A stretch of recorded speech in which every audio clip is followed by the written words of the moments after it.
No way. In a whole different realm of business. Oprah coming next.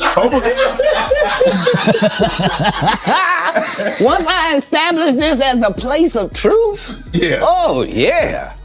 Watch. God's people ain't that few. Prince.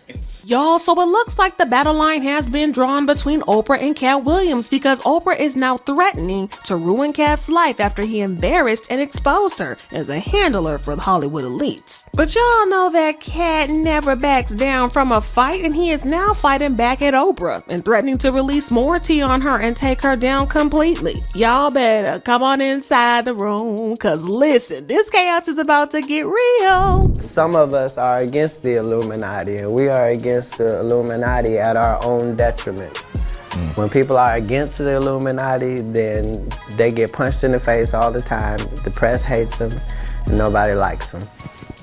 Okay, so it looks like Oprah is sick and tired of people trying to drag her, and she has finally decided to speak up and stand up for herself against the accusations, and she decided to go after none other than Katt Williams. Oprah has been in the news these past couple of weeks after Taraji started a conversation about her and how she doesn't look out for black women in the industry like she pretends to. Now, for a very long time, Oprah has been said to be something of a champion for black rights in Hollywood, as well as a philanthropist, but Katt is now coming out to prove that not only is Oprah not the good person we think she is, but she is way worse than we could ever imagine. But get this, it goes way beyond Taraji because according to Katt, Oprah has been playing in our faces for the longest time. Katt claimed that Oprah has been used by the higher ups in Hollywood to keep black artists in line and keep them dancing to their tune. He pointed out how Oprah has been putting down her fellow black artists for years, pointing out how she did Ludacris dirty and had him looking stupid when he went on her show to promote the movie Crash. Back in the day, Oprah's show was where all black artists went to promote their new movies, music, and whatever they had going on, but sometimes Oprah would suddenly switch up and decide to make some of the artists look bad, and that's what she did to Ludacris. During the interview, Oprah decided to shift course from the talking about the movie and Ludacris's role in that movie, and she decided to start pressing him about his music and why he used the N-word in his music,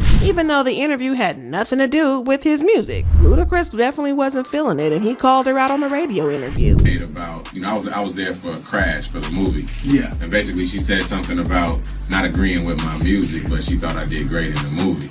And of course I was up there with the whole cast of Crash. And so I didn't necessarily feel like that needed to be said. You know, you didn't agree with my music. And even if you don't agree with certain songs I made, say you don't agree with certain songs, don't say you just don't agree with all of my music. Right. But that's not all, because when the Ludacris interview with Oprah aired on her show, she went on to edit and cut out certain parts of Ludacris's response to her questions to make him look bad. She was able to say what she said, and then I had my rebuttal, and when I saw the final show, her comments were in there. Right, was in there, but yours wasn't in there. And mine weren't in there, so it just looked like I kind of took it. Wow. Like it was just quiet and didn't say yes, ma'am.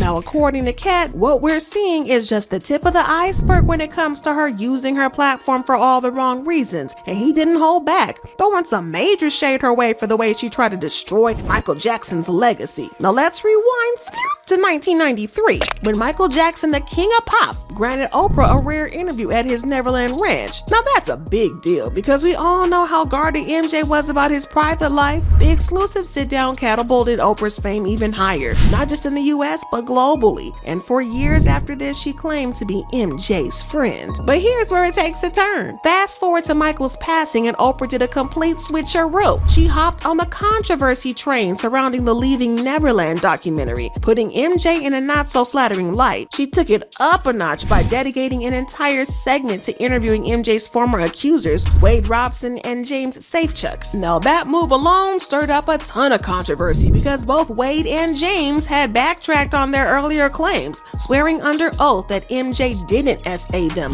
like they initially accused him of. So what was Oprah doing when she was giving these guys a platform to reopen the whole Michael Jackson case? It felt like she was trying to throw shade on MJ's legacy by getting people to talk about it all over again. She tried to defend herself when she claimed that she was just shedding light on the widespread pattern of SA in the industry. But here's where it gets very interesting. It's a bit rich coming from Oprah, especially when you consider her ties to other individuals in the industry accused of SA. Harvey Weinstein and even Jeffrey Epstein. Let me tell y'all, these Steens been crazy for years. But anyway, she was close friends with both of them. Now, rumor has it that she might have even known about their questionable activities before the whole expose blew up. It's definitely the pot calling the kettle black, right? Yes, Oprah, the advocate for awareness, having some deep connections with individuals involved in very issues that she claims to be shedding light on? Yeah, it's giving hypocrite, but then a lot of people have actually spoken up about this, like the time British actress Katie Noble exposed Oprah and Naomi Campbell for helping Harvey Weinstein trick her and SA her. And he was with people in which I admired dearly. He was with Naomi Campbell, he had Oprah Winfrey there with him, who entered the room and was swinging off his arm and just seemed like a very dear friend. According to Kat, Oprah didn't have a problem with SA per se, because she didn't seem to mind very much when it was her friends doing the SAing. Kat also pointed out how Oprah has been linked to other men who have been accused of inappropriate behavior. But let's take a little stroll down memory lane, shall we? Remember when Oprah was all about this Brazilian guy she called himself John of God, claiming to be a spiritual healer? Well, Oprah didn't just talk the talk, she hopped on a plane to Brazil to meet him, and she was so thrilled about the whole thing that she even brought him on her show. And this is where it gets absolutely crazy. Oprah stayed connected to the John of God for a good couple of years, but then bam, the guy gets exposed for some seriously messed up stuff, child and human trafficking. Turns out he had women chained up against their will, forcibly impregnated them, made them have babies, and then get this, sold the babies for profit for their organs. I mean, that's next level disturbing. And since Oprah was all linked up to this guy, of course she got dragged into that mess. But Oprah played it cool, like it never happened. No apology, no explanations, nada. All she did was hit the delete button on the videos of John from her page, and that was that. No official statement from her, no distancing herself from the scandal. It was like we was in the Twilight Zone, like we didn't see what we had saw. Like John never existed in Oprah's world. And if you're scratching your head wondering why this wasn't plastered all over the US media, well, Kat claims that Oprah's got some powerful friends to thank for keeping that stuff on the low. Now remember how we said that Oprah is such a great philanthropist and that she opened a school for girls in South Africa? Well, it didn't take long for the school to be dragged into some more concerning controversy. One of the school matrons was arrested on SA charges